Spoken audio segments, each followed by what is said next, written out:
Halo teman-teman, sampai jumpa lagi bersama saya Eris Muntar Saputra. Di video kali ini saya akan bahas tips memilih sebuah lensa bekas yang aman. Oke, langsung saja di sebelah saya sudah ada sebuah lensa kamera mereknya Nikon.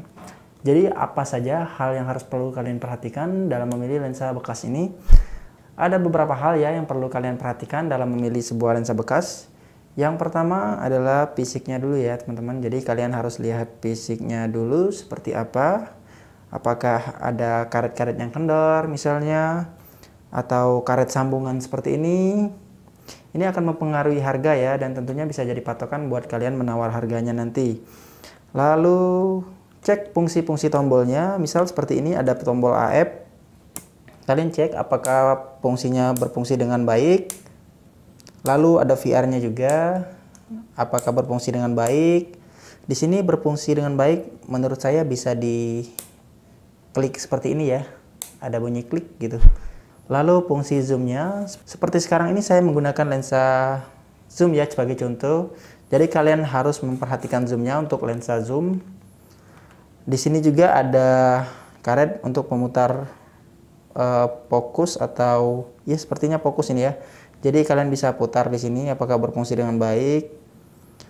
Zoom-nya juga apakah berfungsi dengan baik. Terkadang ya ada sebuah lensa zoom yang kita zoom seperti ini. Ketika kita zoom seperti ini, dia akan turun sendiri tanpa kita putar balik ya. Nah itu karetnya udah dol ya, atau putarannya ini udah mulai longgar ya. Nah itu nggak bagus juga ya. Bisa muter sendiri ini seperti itu. Jadi kalian harus cek banget sedetil-detil mungkin. Untuk secara fisik udah ya mungkin ya. Jadi sekarang tinggal kalian lihat saja ada gores-goresan atau bodinya ya masih dop atau enggak, terus hoodnya asli atau enggak. Kalau cap ini enggak masalah ya asli atau enggak asli. Lalu yang kedua, cek coating yang ada di lensanya ini ya, apakah lensanya itu masih jernih atau bening, atau malah udah jamuran atau fogging ya. Karena itu sangat penting menurut saya, karena akan mempengaruhi sebuah hasil dari lensa tersebut. Nah caranya cukup gampang ya.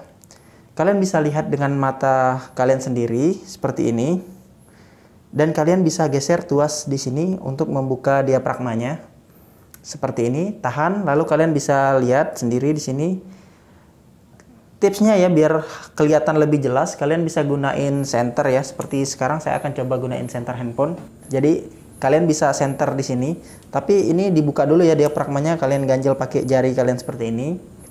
Terus kalian centerin dari belakang, dan kalian bisa lihat oke, dari depan, dari atasnya. Gerak-gerakin gini biar nggak terlalu silau. Oke, kalian bisa lihat langsung dengan jelas seperti ini. Apakah lensa ini memiliki jamur atau fogging atau malah debu ya. Sebenarnya debu itu nggak terlalu masalah, tapi kalau terlalu banyak ya juga pasti akan mempengaruhi hasil ya. Jadi kalian sesuaiin aja lah. Kalau debunya masih minim ya masih wajar ya. Oke, bisa centeran kayak gini, terus center balik kayak gini, ini lebih jelas lagi. Di sini kejelian kalian ya yang pertama kali harus kalian perhatikan. Sebelum membeli sebuah lensa, kalian harus benar-benar jeli melihat titik jamur. Terkadang jamur itu hanya sedikit ya di ujung sebuah lensa, namun dikhawatirkan akan membanyak atau meluas seiring waktu pemakaian, apalagi penyimpanannya tidak terlalu baik. Nah seperti ini lensanya nggak ada jamur ya. Saya selalu simpan di dry box dan selalu saya bersihkan setelah pakai lensa ini, tapi ya debunya emang udah banyak di lensa ini. Jadi setelah kalian memastikan coating lensa ini aman dari jamur, fogging, dan debu yang berlebihan, langkah selanjutnya adalah langkah yang paling penting, yaitu mencoba lensa ini di sebuah kamera.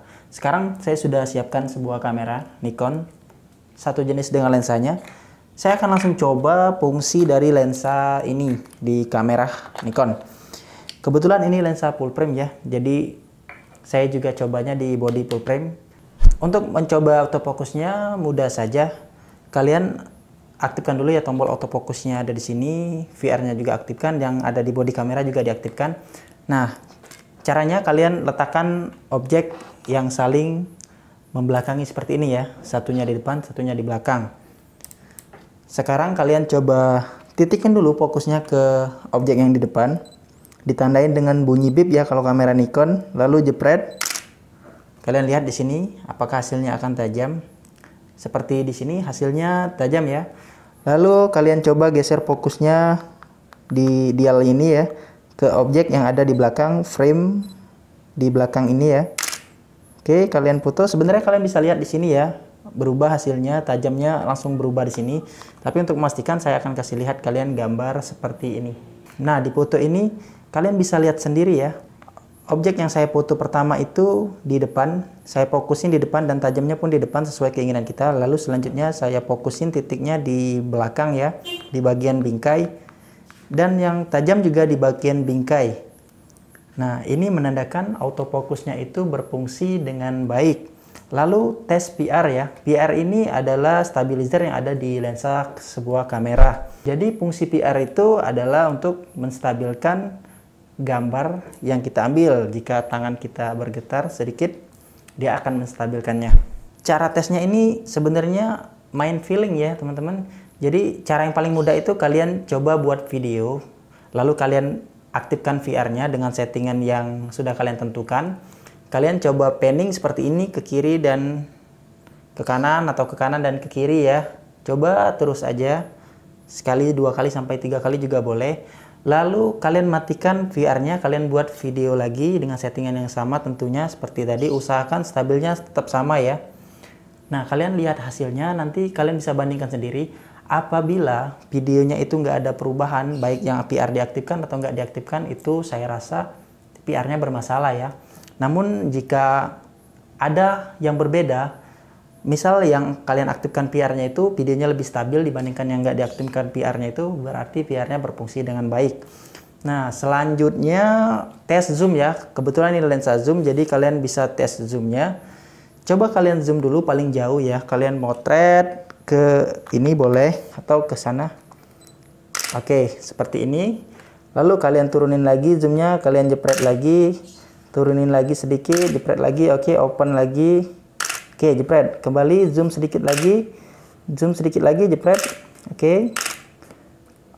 Oke, di sini normal ya, nggak ada nyangkut sama sekali. Fotonya tetap lancar, fokusnya juga tetap lancar. Selanjutnya mungkin kalian cek kelengkapan aja kali ya. Itu menentukan harga juga ya, seperti kotak, manual book, dan lain-lain.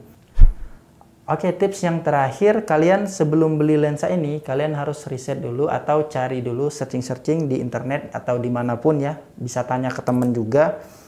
Harga pasaran sebuah lensa tersebut. Contoh ini lensa AFS 2485. Kalau dulu ini harga bekasnya 4.500.000 sampai 5 juta ya. Tapi nggak tahu sekarang, itu di tahun, sekitar 3 tahun yang lalu ya. Nggak tahu sekarang harganya udah berapa bekasannya. Nah, usahain harganya itu nggak jauh dari harga pasaran. Maksudnya nggak jauh lebih mahal ya. Kalau jauh lebih murah ya itu menguntungkan untuk Anda. Namun kalian harus teliti juga ya kenapa lensa itu bisa murah. Contohnya cek seperti yang saya kasih tips tadi teman-teman. Terima kasih sudah menonton video ini. Jangan lupa like, subscribe jika kalian suka. Komentar jika ingin ada yang ditanyakan. Sampai jumpa kembali. Assalamualaikum warahmatullahi wabarakatuh.